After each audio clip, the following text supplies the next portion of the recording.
Decluttering your ADHD home can be frustrating, but don't worry because I do have some help. I have 10 different decluttering methods that you can use to make your home more ADHD friendly. The first decluttering method that you can use is the 5 things a day method.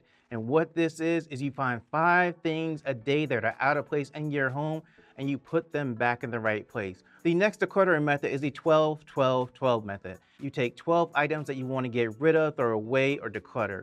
12 items that you want to donate, and 12 items that are in the wrong place and you put them back in the right place. This is going to help keep your home more organized. The next declutter method is called the minimalism game. And how you play or do the method is you do it over a whole month.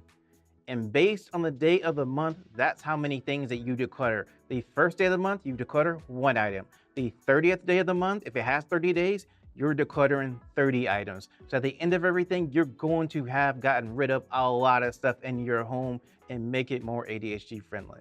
The next declutter method is called the ski slope method. It's called that because you're going to work on your room like you're going down a ski slope. And what I mean is top to bottom, you're gonna do the left side, and then you're gonna do the right side, and then you're gonna come down a little further and do the left side again. Then you're gonna come down a little further and do the right side again. You're gonna do it all the way down until you get to the bottom of the ski slope or the bottom of your room. This is gonna help because you're going to actually declutter in sections, and that's gonna make it a little more manageable for you as well, because you're not trying to do the complete area or one big whole room at once. You're breaking it down into manageable sections that you can do a lot easier and faster. The next declutter method is called the 90 rule. And what you do is you actually take an item and you think about, have I used this item in the last 90 days? Do I plan to use it in the next 90 days? If you answer those questions both no, then you want to think about, do you really need to keep this item, or do you want to declutter it because you're just not using it?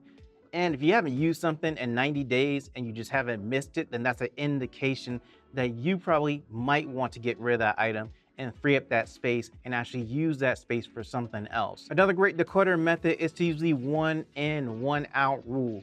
And this has to deal with when you're trying to bring something into your home. Generally, when you want to buy something new, you want to think about, what can I get rid of out of my home to bring that thing into my home? So you don't actually bring anything into your home unless you can get rid of something. And that way you're never increasing the amount of items in your home. It's always staying the same. When you're at the point to where you need to declutter, this is a great rule to actually implement because it makes you stop and really think about anything you're trying to buy impulsively. Another great method that you can use is to do a daily declutter. And what you do is you go around your home, you take 5 or 10 minutes and find things that are out of place, find things that are cluttered that you need to get rid of, find trash that you're meant to get rid of as well.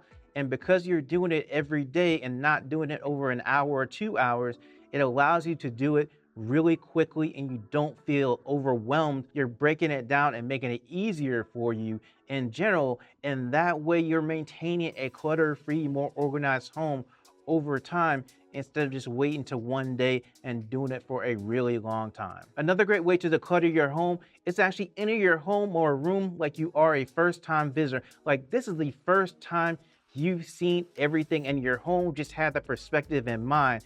And then when you look around the room, you're going to actually take a piece of paper and a pen and write down all the things that you see that might be trouble areas or areas that look really good, you know, that you are really impressed it looks like that. And then you go back and make the changes as you review everything. It's going to help you figure out things and figure out where you need to start and where you are just okay with how that area looks. And at the end of everything, you're going to have a more clutter-free and more organized home just from having a different perspective when you walk into a room. Another great declutter method that's super simple is the 4-box method. You take 4 boxes, you write down these 4 things: keep, donate, sell, throw away. And then when you have your clutter, you go through and put them in the boxes that they apply to.